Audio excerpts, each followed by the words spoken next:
But tonight, I wanted to speak about a topic that, in a certain sense, is the sequel for my last shiur, which was on Mashav Ruach Hamord HaGeshem.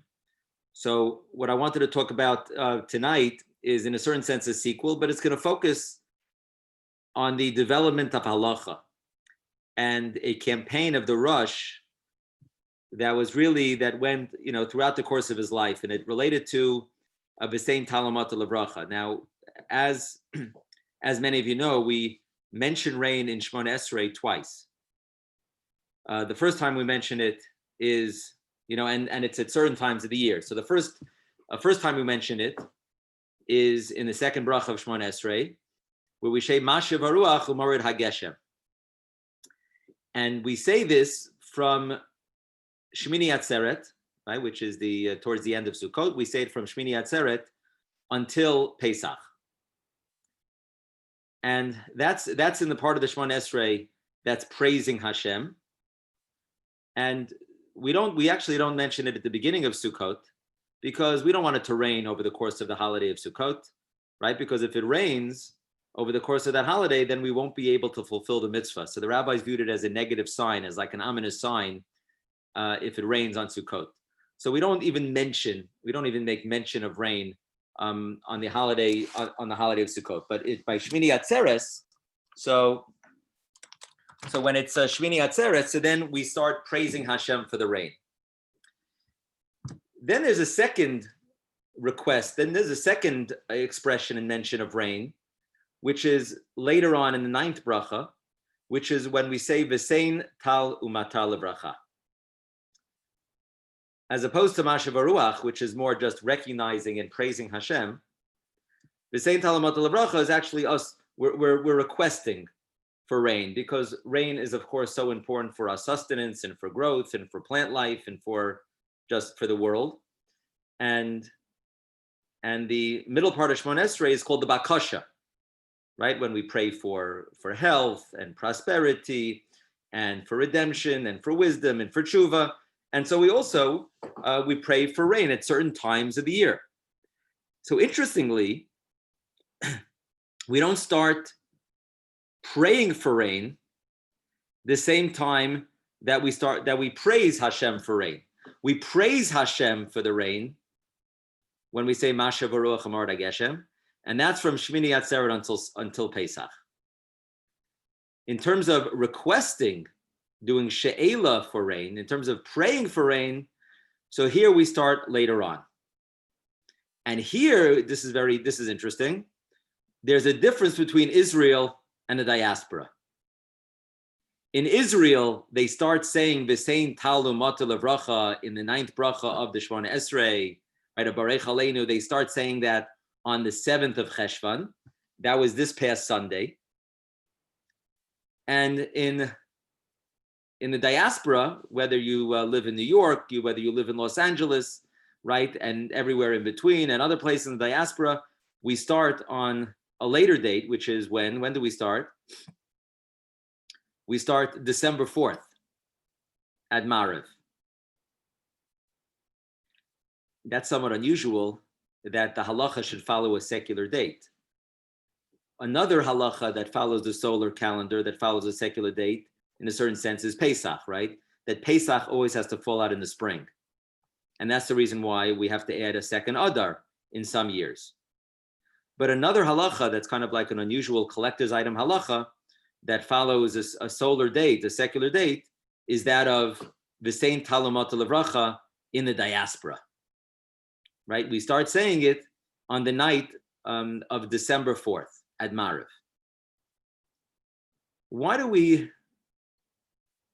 So a couple questions. Why do we wait until Zayin Cheshvan in Israel? Right? Why not start praying for rain in Israel on Shmini Atzeret? So the reason here is very interesting, that halacha takes into account the travelers. Right? Many people came to Yerushalayim over the course of the holiday of Sukkot. And certainly when there's a Beis HaMikdash, even when there's no Beis HaMikdash, over the course of history, and certainly in modern times, right, people travel to Eretz Yisrael, to Yerushalayim, and so the halacha recognizes travel conditions. You know how, like, when you're going on a trip, right, you look at the weather, because if it rains, right? Or if it's stormy weather, that's going to be a problem. And that's going to, be an inconvenience, or it might make the travel even dangerous. So after the holiday of Sukkot, everyone is traveling home to Tel Aviv, to Haifa, to Beit Shemesh, to areas up north, even outside of Israel. And so it took around 2 weeks. It took around 2 weeks for all the travelers to make it home in the whole greater Israel area. So that's why we don't start requesting for rain in Israel until the 7th of Cheshvan. The 7th of Cheshvan is 2 weeks after Sukkot. I think it's just an interesting halacha that kind of takes people's travel plans into consideration. And even though in Israel they would like to have the rain, and it's already the rainy season from the end of Sukkot, but you know what, we hold off a couple of weeks because we want the travelers to get home safely without rain, and then we start praying for rain on the 7th of Cheshvan. But what about in the diaspora? Why is there a difference between Israel and the diaspora? So the Gemara makes a comment and says that while in Eretz Yisrael they start saying V'sein Talmud al-Bracha on the 7th of Cheshvan, but in the diaspora they wait 60 days until after the fall equinox. Now, 60 days after the fall equinox is around September 23rd. So 60 days of the Tkufa, 60 days of the equinox would put us that we should start saying V'sein Talmud al-Bracha on around November 21st, November 22nd. So why do we wait until December 4th? So the reason here is because of a distinction between the Julian calendar and the Gregorian calendar. The Julian calendar, which was established by Julius Caesar around 2,000 years ago or so, a little bit more than 2,000 years ago. So Julius Caesar established the calendar, which is that the solar year is 365 and a quarter days. And basically they would add a day to the calendar once every 4 years. And the Amoraim, including Shmuel, agreed with that conception of the solar calendar, 365 and a quarter. However, the Gregorian calendar is the one that's widely used today. And the Gregorian calendar was established by who? By Pope Gregory in 1582. And in the 16th century, Pope Gregory established, and because the scientists, they discovered that the year is not really 365.25. It's not 365 and a quarter. It's actually a tad less than the solar year. And Martin Shandling will like this because Martin is very into scoring. And Martin doesn't have his video on, not because he's watching the Dodger game, God forbid. It has nothing to do with the Dodger game. He just wanted to put his video up. That's totally fine. So Martin is someone who takes scoring very, very seriously. And I also, I like numbers and I like statistics, and I grew up always, checking the box scores.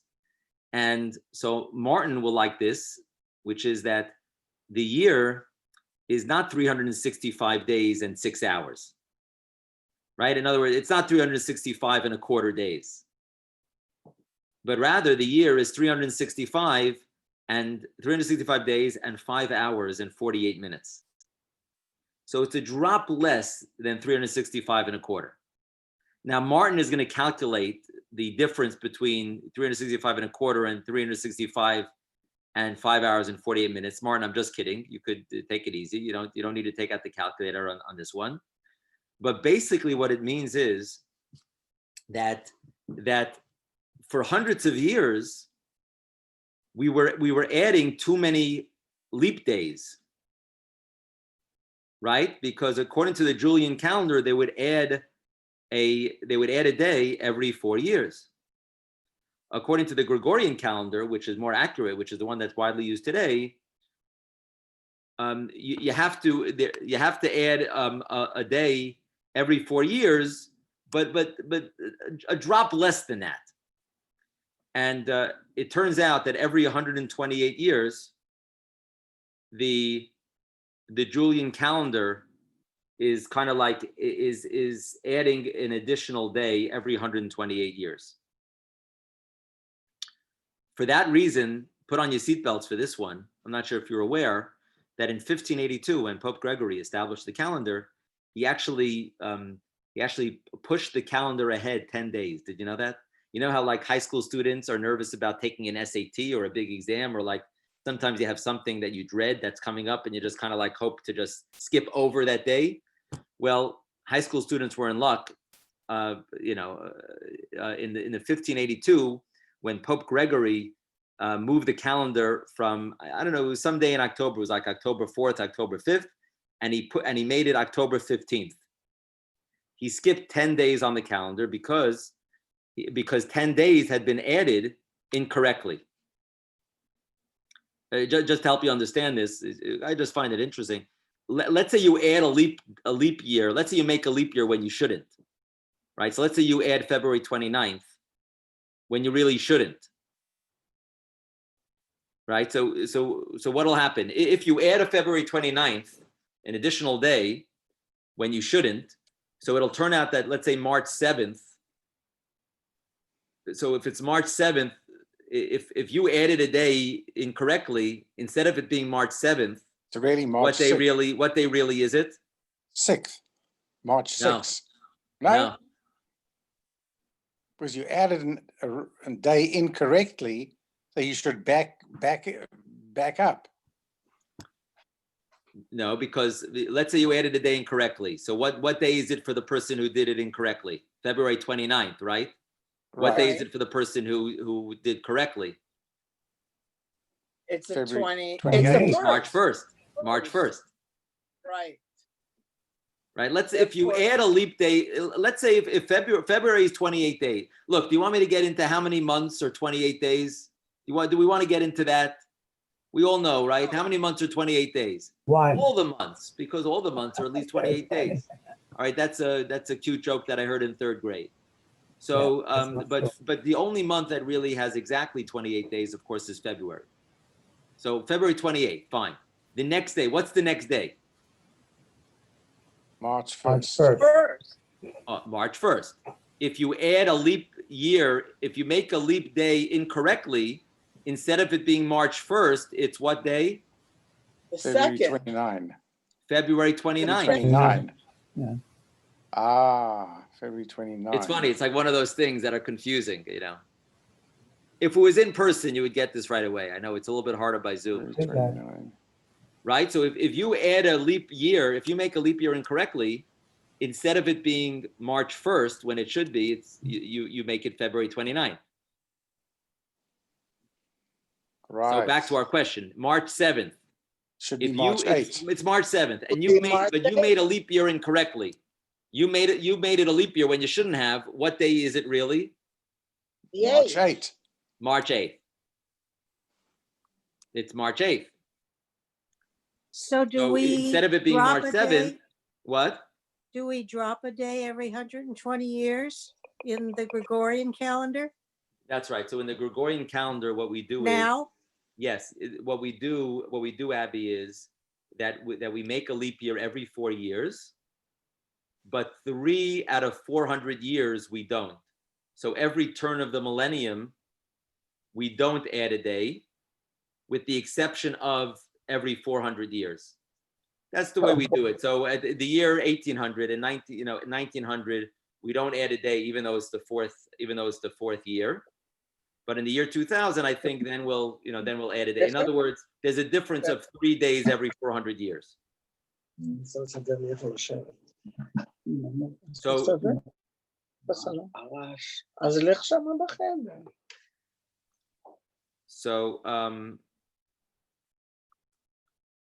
So basically, that's why I'm just trying to show you that's why Pope Gregory in 1582, because there were leap years that were made incorrectly. So therefore, he had to move the date from October 5th, and he had to move it to October 15th. That explains why we start saying V'sein Talamat Levracha on December 4th. When the Gemara says that really is supposed to be 60 days after the equinox. and the equinox is September 23rd. 60 days after September 23rd falls out around November 21st, November 22nd. But really, so really we should start saying V'sein Talamat Levracha November 21st, November 22nd. The reason why we start December 4th is because of that quirk of the Julian calendar and the Gregorian calendar, that we're still kind of following the Julian calendar with regards to V'sein Talamat Levracha. I don't want to get into the weeds on that more than I already did. Let's drop back a little bit now. Let's come out of that. Let's hit the ball back onto the fairway, and that's the first time I used that metaphor. But for those people who like golf, let's hit the ball back onto the fairway, and basically, why does the Gemara make a distinction between Israel and the diaspora? Now, the Gemara says it in context of Bavel. This is important. This is very important. The Gemara says that we start requesting for rain in Israel on the 7th of Cheshvan, and in Bavel, in Babylonia, that's when we begin saying V'sein Talamatar 60 days after the equinox. Why should Bavel start praying for rain at a later date? And you're going to see in a moment where I'm going with this. So hang with me for another moment, and then you'll see where we start getting, in terms of the rush and development of halacha, and hang with me one more moment. Why should Bavel be different than Israel? So because Bavel relied on the Tigris and Euphrates River. Bavel is where? Where's Bavel? That's right. It's modern day Iraq. It's modern day Iraq. And we know that the main Jewish Torah centers in this 2nd century, 3rd century, 4th century, 5th century, 6th century, during those centuries were in Bavel, which is modern day Iraq. In Bavel, so there it relies on the flooding of the Tigris and Euphrates rivers and doesn't require as much rainfall. And so the rainy season in Bavel in Iraq starts later in Bavel as opposed to Israel, and they're not as reliant on rain. They don't need it as early in Bavel. So therefore, we start praying for rain at a little bit of a later date because that's the rainy season in Bavel. Now here we get interesting now. Bavel starts 60 days after the equinox. Bavel, therefore, should start saying V'sein Talamat Levracha December 4th. All right, I just spent some time explaining, why it's December 4th and not November 22nd in a Julian calendar, Gregorian calendar.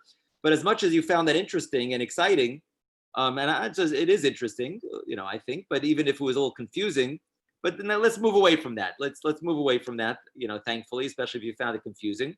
But the Gemara says it that for Bavel starts 60 days after the autumn equinox. And in Bavel they should start saying V'sein Talamat Levracha December 4th.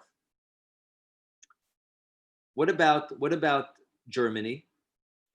The German Jewish communities in Aspire, Vermeisen, Magenza in the 11th and 12th centuries, those major Torah centers in Ashkenaz. What about in France? What about in Spain? What about in New York? What about in Boston, in Chicago, in Los Angeles? The Halig of Beverly Hills? What about in Kazakhstan? What about in these different places? When should they start praying for rain?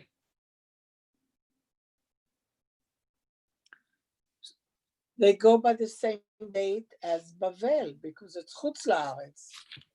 Very good, Ayala. Very good. So they go by the Gaonim in the 900s say that all lands in the diaspora follow Bavel. And the reason why they do this perhaps is because why would they want to do that? Maybe they want it to be, they want to highlight unity. And all the Jews in the diaspora are in Galus, and there should be something that, they should maybe follow, a unified halacha when they can. And so the Gaonim said that all the lands in the diaspora should follow Bavel. And what's another possible view? What's another possible view? Okay. What's another possible view? You're welcome, by the way, you're welcome to unmute. I put it so you could unmute yourself if you want to speak up. You're also welcome to put a message in the chat box. If I can ask you, after you do speak up, if you could put yourself back on mute, because you might not notice it, but when your microphone is on, it's just the transmission is not as clear. So after you speak up, you could just pop yourself back onto mute if you don't mind. And The then, of course, Dodgers just won the World Series. What'd you say? The Dodgers just won the World Series, in case you want to know. 3-1. Okay, thank you, Fran. Thank Continue. Sorry. Okay. So our son must be very happy. Ayala, yeah. Okay, so I think if there'll be too many dates, it'll be too confusing. It's already bad enough that you have one date here and one date outside. To do a third or a fourth date, I mean, it might follow the weather, but it's not necessarily, because the weather could be the same in different places. But I think it's the fact you don't want too many dates. Okay, so you're now supporting the view of having it one date of December 4th for all the lands of the diaspora. No. But Sully writes an interesting comment here, which is that we should match the local climate. And that's a compelling argument, right? That it should depend upon the locale and the rain need. Yeah, Ron, go ahead. I was just going to say, don't we follow the calendar according to Hillel II and Chokhmat Haibur? Wasn't he the one who actually set up the Jewish calendar for us? Yes, that's right. Shmuel, is that what you said? Who's Shmuel? What did you say, Ron? Oh, I said Hillel II Oh, was the one who actually made the Jewish calendar. We follow his calendar. It's very precise, actually. yeah. So Hillel's calendar is, I think, based on Shmuel and based on the Julian calendar.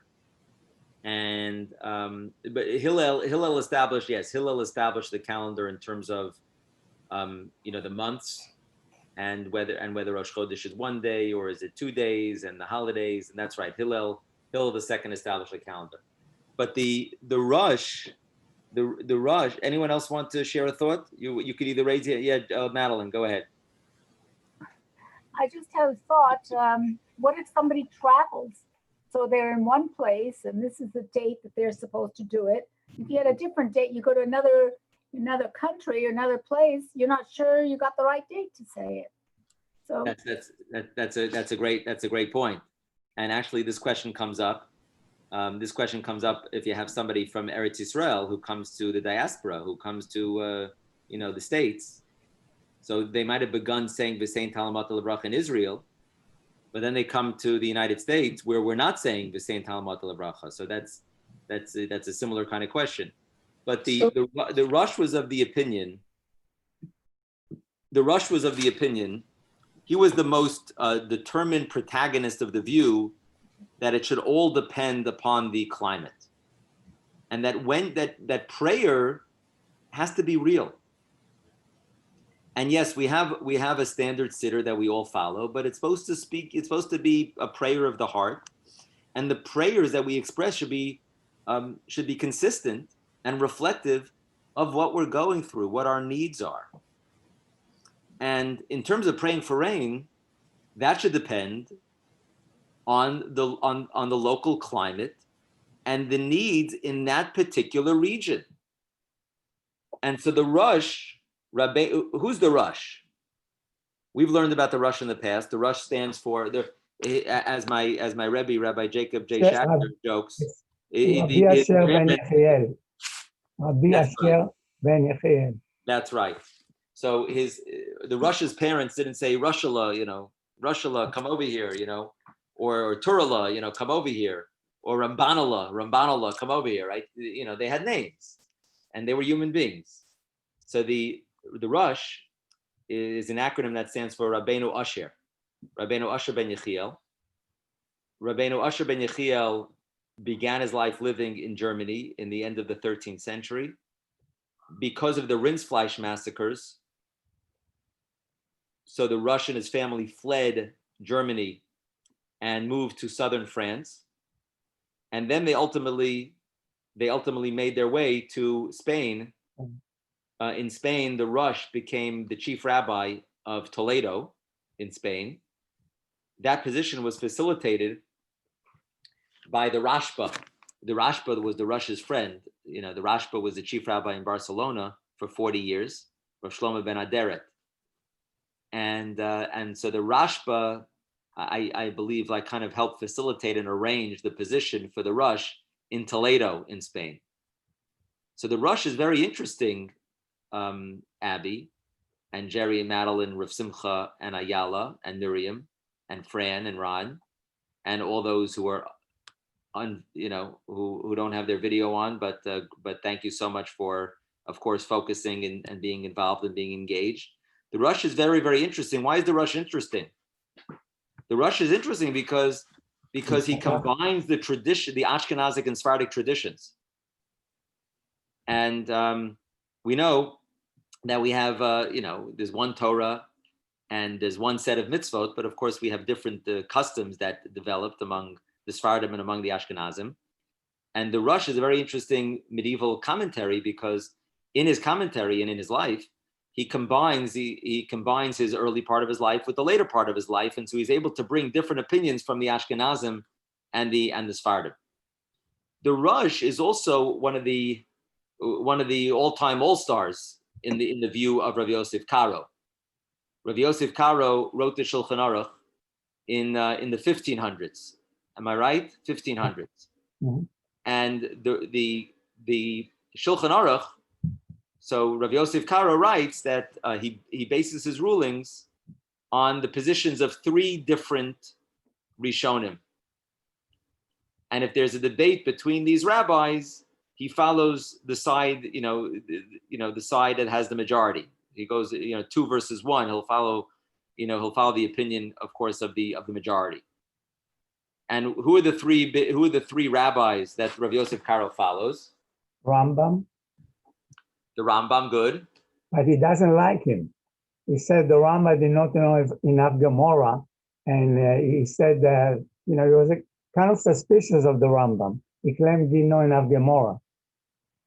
There was a big controversy. I don't know. I would not say that, Ron. I would not say that the Rav Yosef Karo did not like the Rambam. No, not Karo. I'm talking about the Rosh. He said that, Rambam did not enough Gemara. Actually, there was a big controversy at the time between him and the, Rambam. Rambam was first, right? He came 50 years after Rambam, more or less. And he claimed that, not everything the Rambam says is true because the Rambam did not know enough Gemara. It was a big controversy at that time. That's what he claimed, Yeah, it could be. I never heard that. I never heard anyone claim that the Rambam didn't know enough Gemara. But of course, there were rabbis both in the Rambam's generation and in the couple generations after that had a lot of trouble with some of the views of the Rambam, and of course the Ramban and others took issue with some of the opinions of the Rambam. The Rambam lived when? The Rambam lived 1135 to 1204. He had his life in Spain, then Morocco, and then he ended up in Egypt. According to some modern scholars, actually, the Rambam was born in 1138. As opposed to 1135.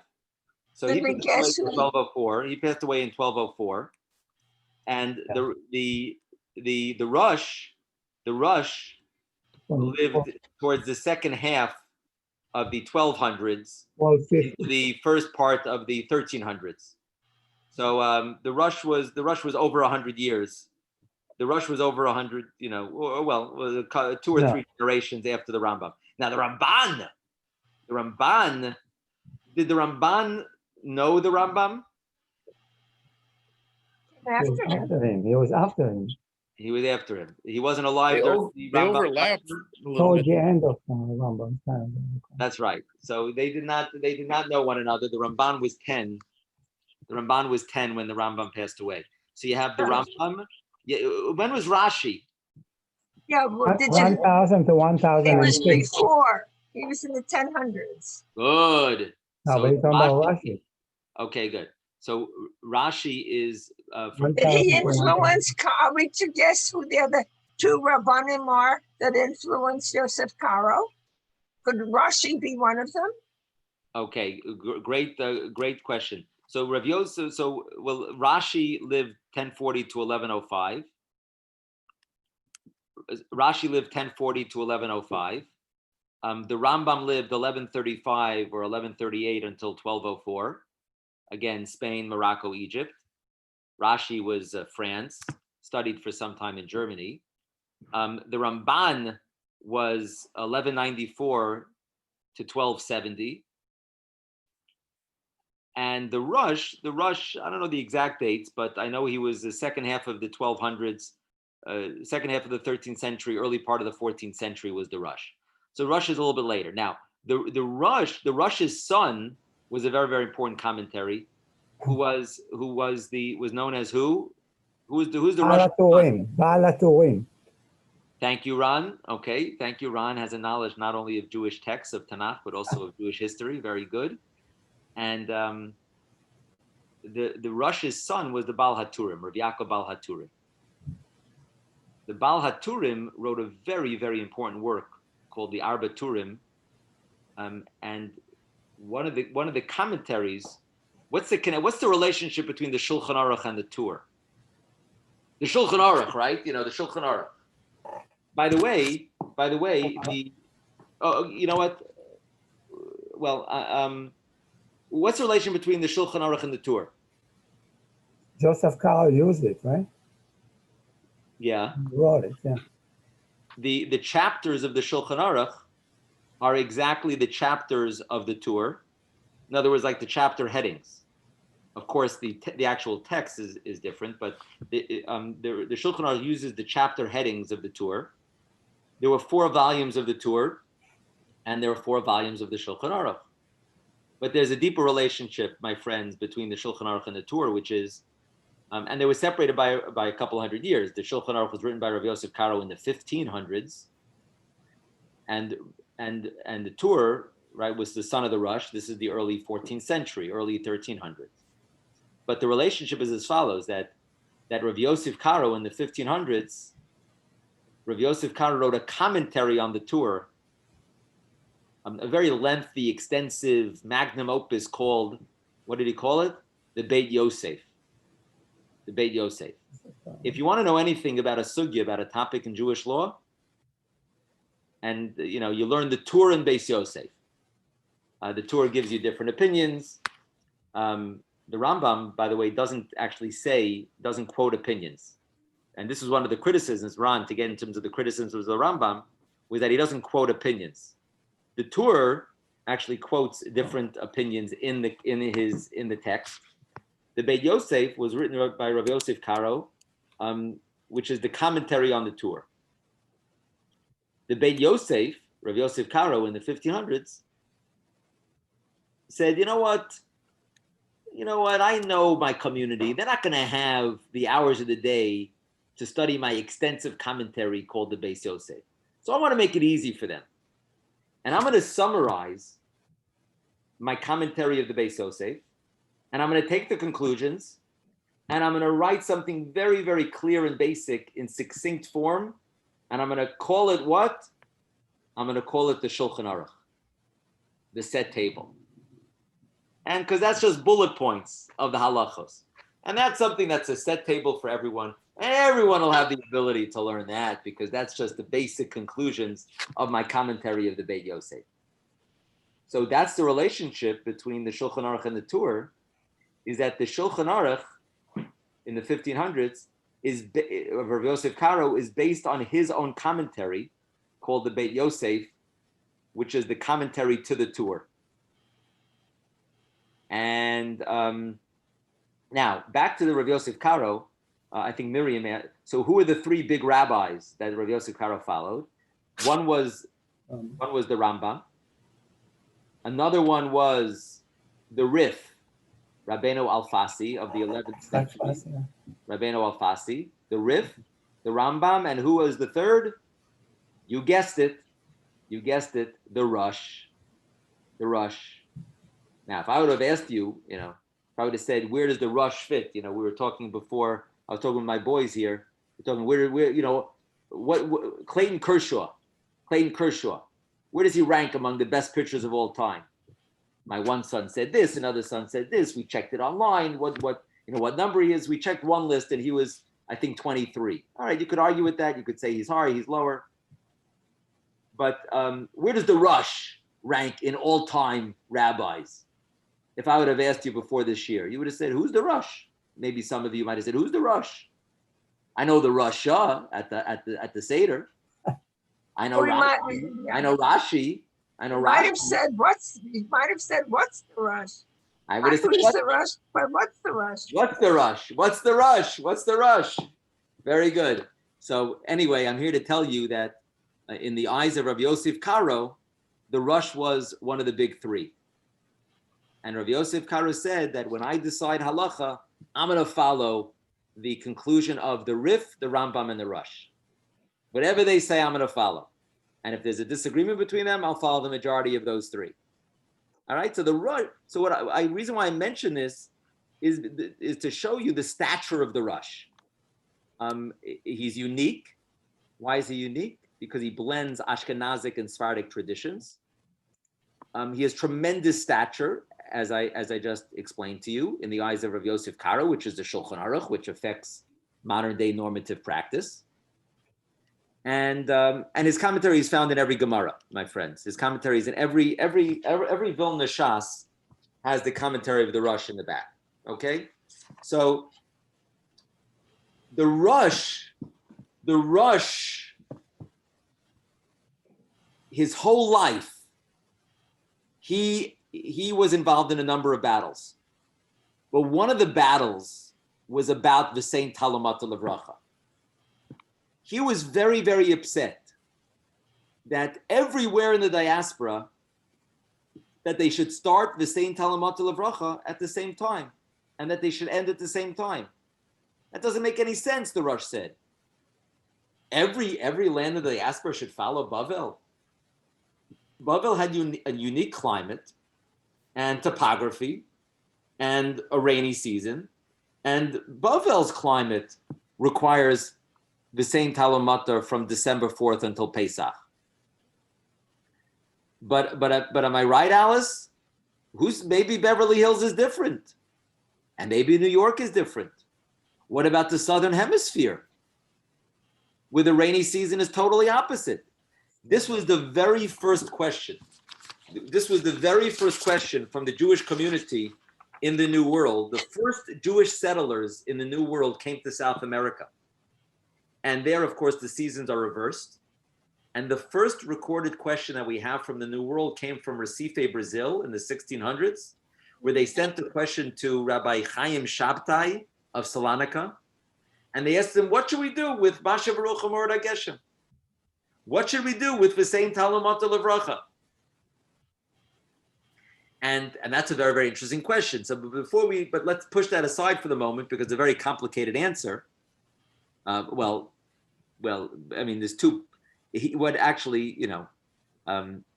Before we get to that, what about Los Angeles?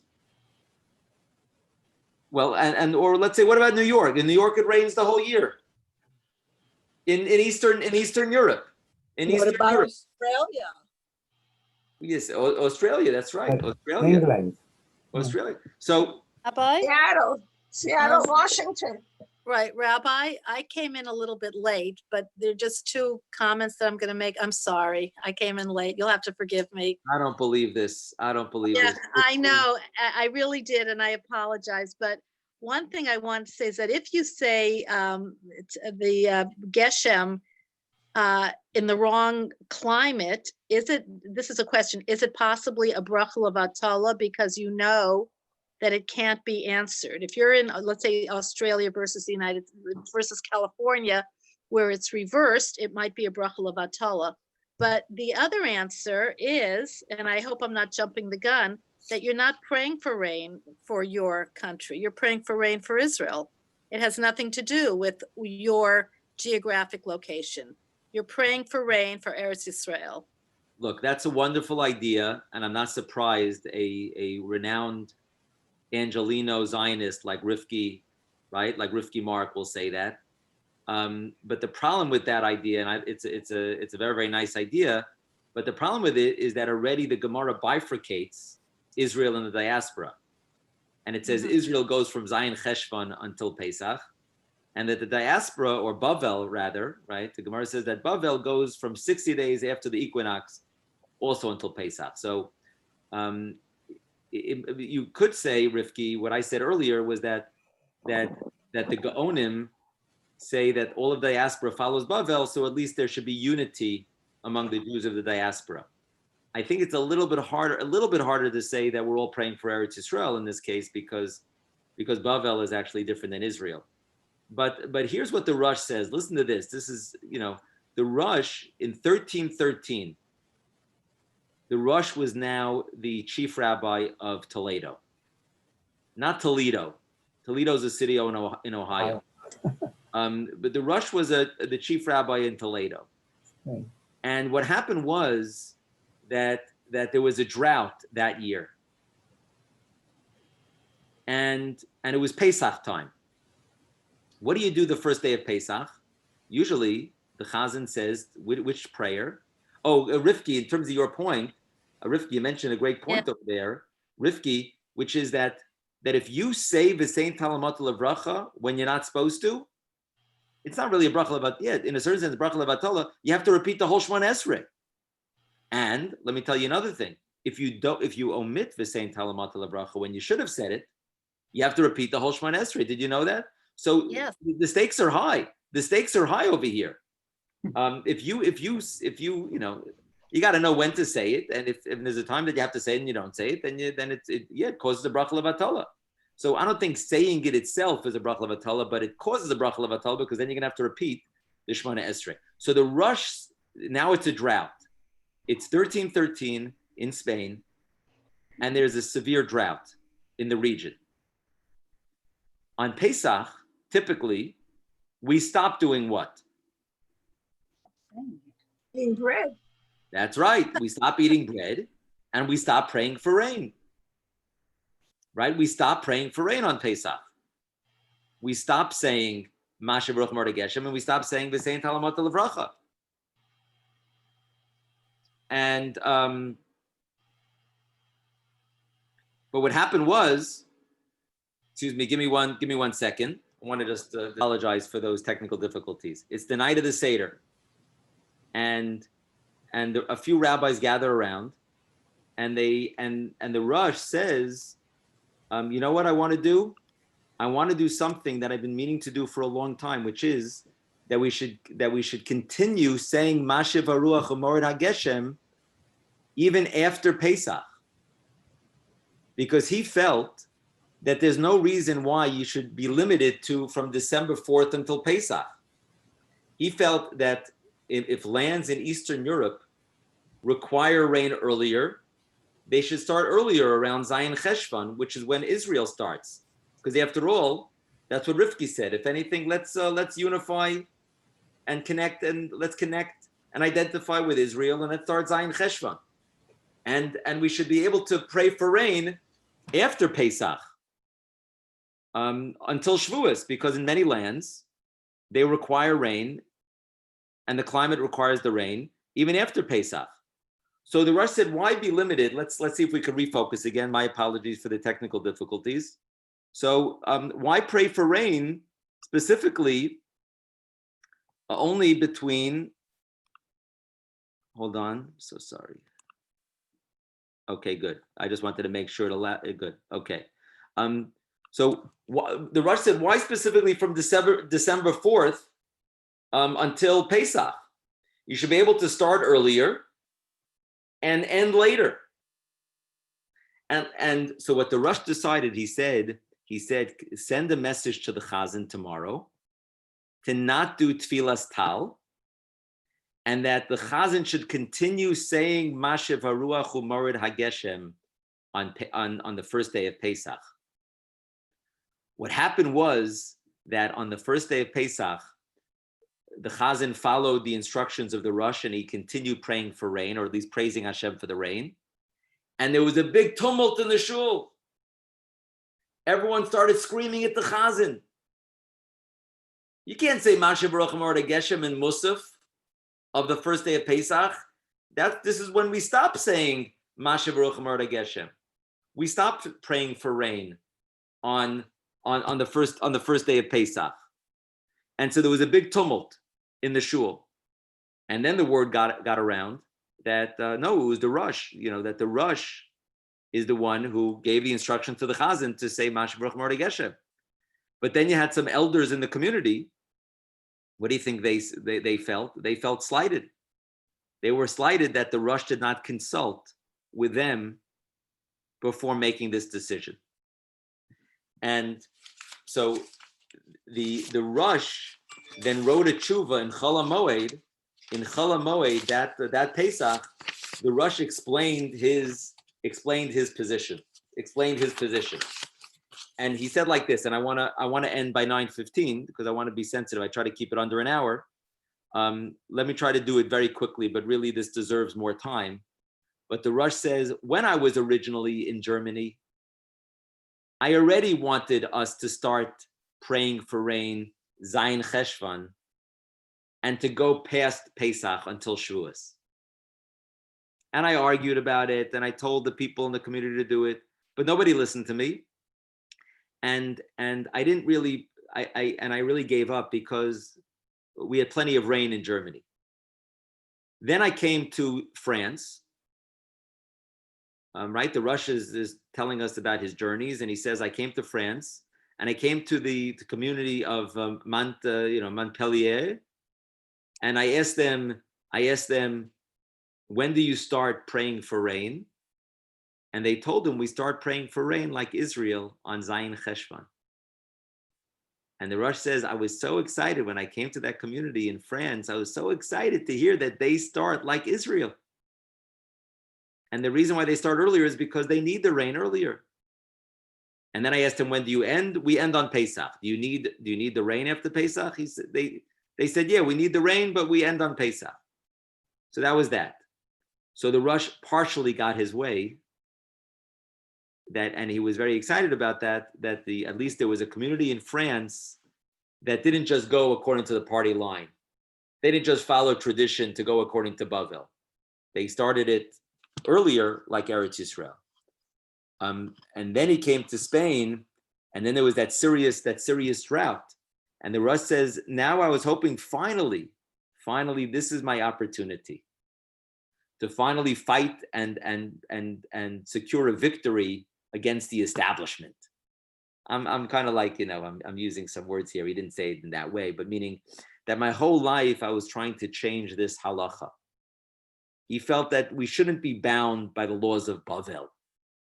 If we live in different regions and different climates that have different rain needs. And he says, now that there's a drought, it makes sense for us to continue praying for rain beyond Pesach. And I felt this is my opportunity to finally change the tradition here. But what ended up happening is that the community felt so strongly about it that they did not listen to the Rosh, and the Rosh was not successful in getting his way, and the Rosh kind of just gave in and recognized that they weren't ready to change the tradition.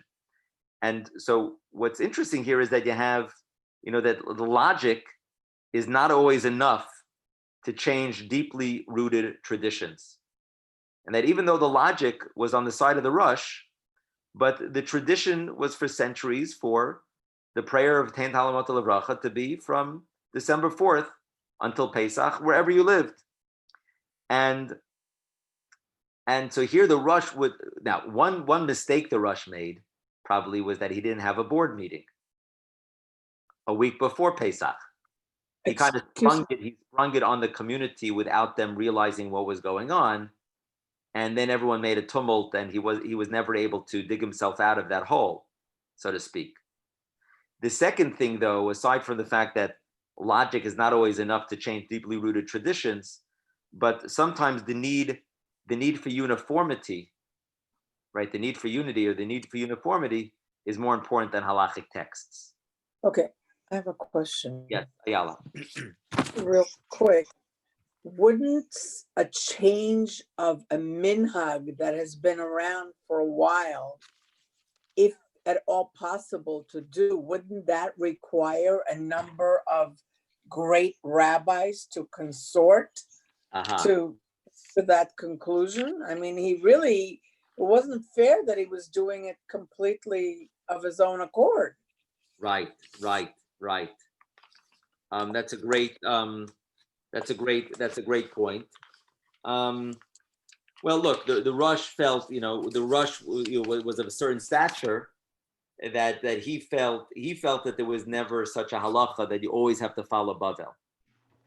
And the Rush was the Rush, right? And he felt strongly about it. Do you want to know what Chaim Shabtai answered the community in Brazil? That he said, and by the way, our custom is that we just do December 4th to Pesach. But if you make a mistake and you pray for rain, and you say Tein at a time that your region needs rain, so then you shouldn't have done that.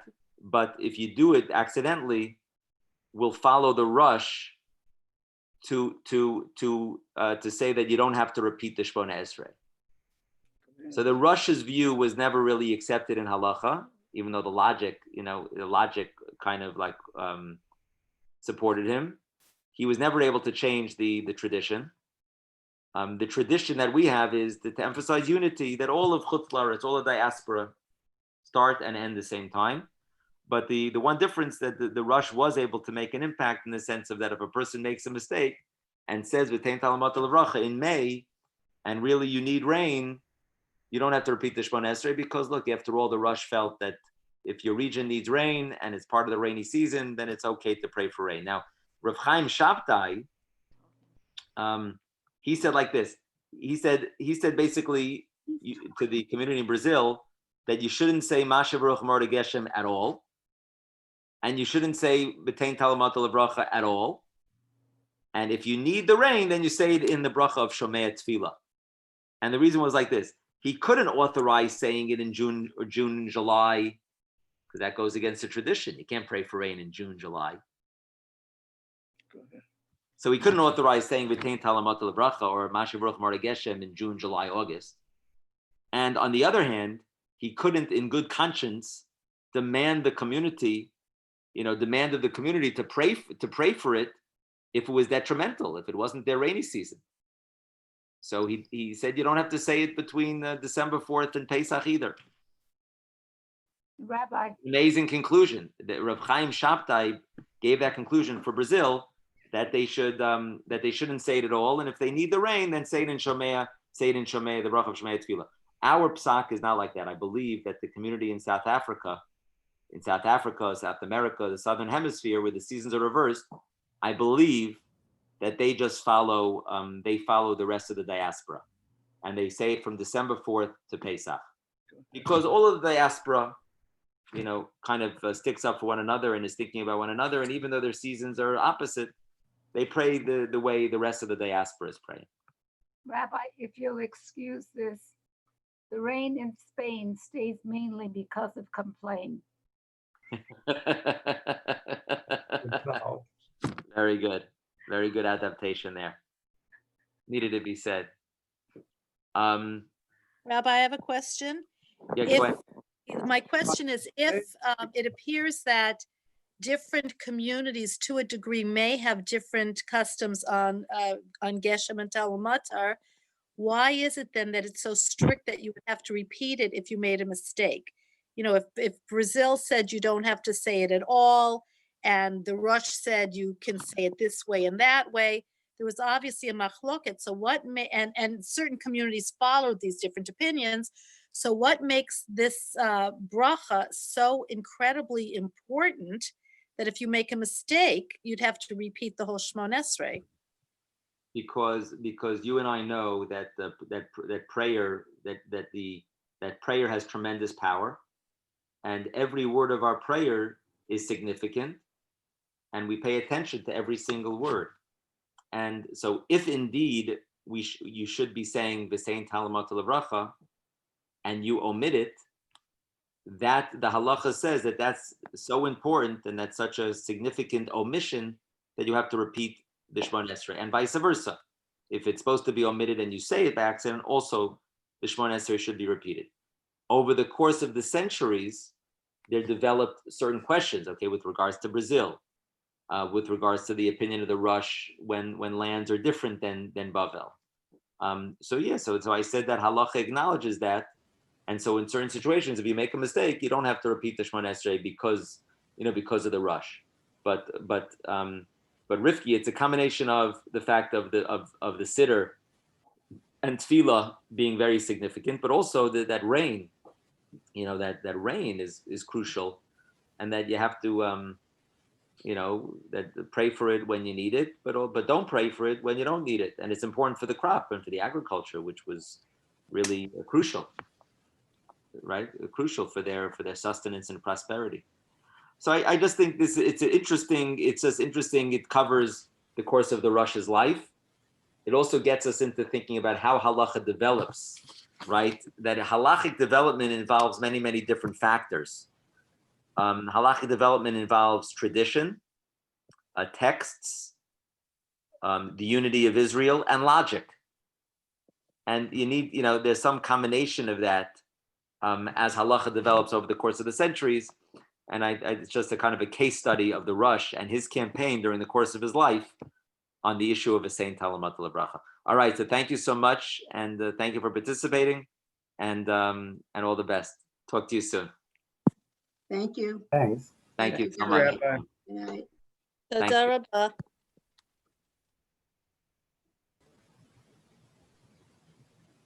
Okay. Oh, by the way, Rabbi,